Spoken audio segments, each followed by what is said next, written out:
Gun ఇస్తున్నాం చెప్పు.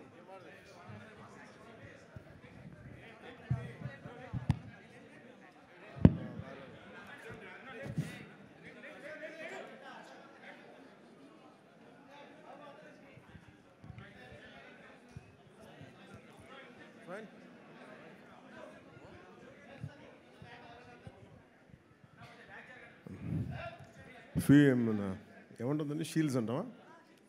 Shields, mementos. అందరికీ నా హృదయపూర్వక నమస్కారాలు. మెమెంటోస్ డిస్ట్రిబ్యూట్ చేయబోయే ముందు అంటే నన్ను ఇలా ఎలా తీసుకొద్దామనో ఈ ఓజీ సినిమాకి నన్ను ఎలా వీళ్ళు తయారు చేశారంటే వీళ్ళిద్దరూ ఏదో తెల్ల చొక్కా జుబ్బా వేసుకుని వచ్చేద్దామంటే లేదు సార్, మీరు బ్లాక్లో రావాలి, కళ్ళజోడు పెట్టుకు రావాలి. ఇప్పుడు వచ్చి అసలు ఈరోజు ఏం చేశారంటే, మొన్నైతే కటానా పట్టుకొచ్చాను, ఒకసారి విన్నాను. నేను నా జీవితంలో ఎప్పుడు చేయలేదు. వంగి దానికి దాక్కుంటే అది పైకి వస్తుంటారు. వర్షం మీరు కత్తి పట్టుకుని వస్తే వెనకాలంటే మొత్తం గుంపు. సరే ఇంకా నాకు అంటే నన్ను ఎందరూ ఆడుకుంటున్నారు సార్, కానీ నేను చెప్పి వదిలేసింది. ఇప్పుడు మళ్ళీ ఈరోజు ఏం చేస్తారంటే, మీరు కళ్ళజోడు పెట్టుకొని గన్తో రావాలి అని నన్ను చంపేస్తానని చెప్పాను.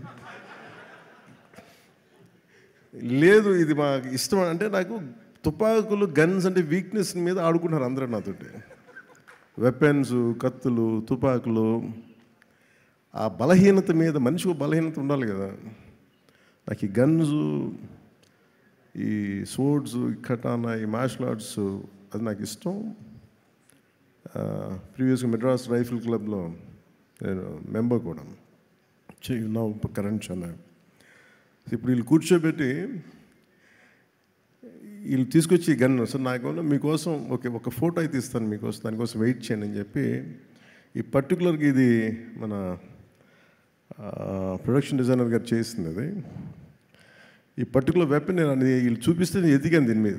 ఇది Russian make weapon, second world వార్కి సంబంధించింది. చాలా మోస్ట్ ఎఫెక్టివ్ వెపన్. దీంతో మీరు విలన్స్ రౌడీలందరినీ కాలుస్తారు సార్, గుండాల్సిన అంటే నాకు ఆనందం వేసింది. చిన్నప్పుడు మనం ఆడుకుంటాం కదా, అట్లా అక్కడ తీసుకెళ్ళిపోతాను వీళ్ళిద్దరూ. సో వాళ్ళ కోసం ఈ ఫోటోగ్రాఫ్. అలాగే నన్ను ఆల్మోస్ట్ 30 years అయిందా నేను వచ్చే ఇండస్ట్రీ కదా, 29 ఐ థింక్. నన్ను పట్టు వదలని విక్రమార్కుల్లాగా నా అభిమానుల కోసం, అలాంటి అభిమానులని ఇద్దరి కోసం నేను ఈ గన్ వీళ్ళ కోసం పట్టుకుంటున్నాను.